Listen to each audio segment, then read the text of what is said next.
Hi, I'm Victoria and I'm going to read you the story, The Shoemaker and the Elves. Once upon a time there was a poor shoemaker who had no money left to buy food for himself and his wife. When he looked around his shop, he found that all he had was just enough leather to make one pair of shoes. As he carefully cut out the shoes, he wondered sadly if anyone would ever come along to buy them. Then he laid out the leather on his workbench, ready to sew the next day, and went upstairs to bed. In the morning, when he went to his workbench, the shoemaker couldn't believe his eyes. Instead of the leather he had cut out the night before, he saw a pair of fine shoes already made. The shoemaker looked carefully at the shoes. The stitches were small and even, and the shoes had been polished until they shone. He was very puzzled and showed them to his wife.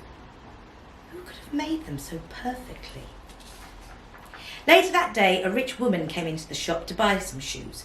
When the shoemaker showed her the pair he had found on his workbench, the woman smiled. "These are very fine shoes," she said as she tried them on. "They fit perfectly. I'll give you 5 pieces of silver for them." Now the shoemaker could buy some food, and he could also buy enough leather for 2 pairs of shoes. As before, he cut out the leather, put it on his workbench, and went to bed. Once again, the same thing happened. When the shoemaker went to his workbench the next day, there were 2 pairs of fine shoes waiting for him. They were polished so that they glowed in the sunlight, and the stitches were small and even. That afternoon, a rich merchant came into the shop. He liked the shoes so much that he bought both pairs, and he paid the shoemaker well for them. That day the shoemaker was able to buy enough leather for 4 pairs of shoes. Just as before, he cut out the leather, left it on his workbench overnight, and in the morning he found 4 pairs of fine shoes there instead. The same thing happened night after night and day after day. Rich people came to buy the shoes, and soon the shoemaker and his wife were very rich too. One evening, not long before Christmas, the shoemaker said to his wife, "Someone has been helping us all this time, sewing the shoes so beautifully, and we still don't know who it is. How can we find out?"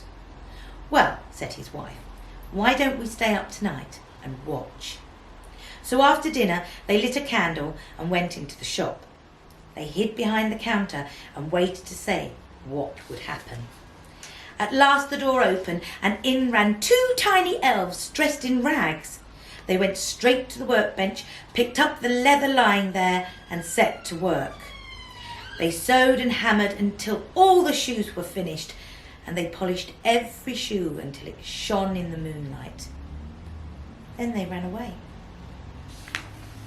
The next morning, the shoemaker said to his wife, "Those elves have been working so hard for us. How can we ever repay them?" "I know," said his wife. "Why don't we make them something warm to wear? Their own clothes were thin and torn, and their little feet were bare. I could start by knitting them little caps, and you could make them some shoes." The shoemaker thought that was a very good idea, and that evening he carefully made 2 pairs of tiny shoes, and his wife knitted 2 little caps. Over the next few days, the shoemaker helped his wife to make all sorts of clothes for the elves. They made some little shirts, trousers and waistcoats. Finally, the shoemaker's wife knitted 2 little tiny pairs of socks. By Christmas Eve, everything stood ready in little piles. The shoemaker's wife fetched some pretty paper and ribbon, and they wrapped each present one by one.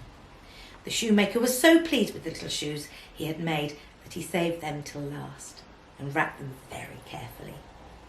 Then they put all the presents out on the workbench and hid behind the counter to wait for the elves. In the middle of the night, the elves dashed in, ready to start work. But when they went to the workbench, all they found were little piles of presents. The elves looked at each other in surprise, and they realised the presents were for them. And they laughed and jumped with joy and began to unwrap all the packages. When they saw the clothes, they leapt. They took off all their ragged things and put on their brand new outfits. Then the little elves skipped merrily out of the door, singing, "Oh, what handsome boys we are!" That was the last the shoemaker and his wife saw of the two little men. But they never forgot the elves, and they were rich and happy for the rest of their lives.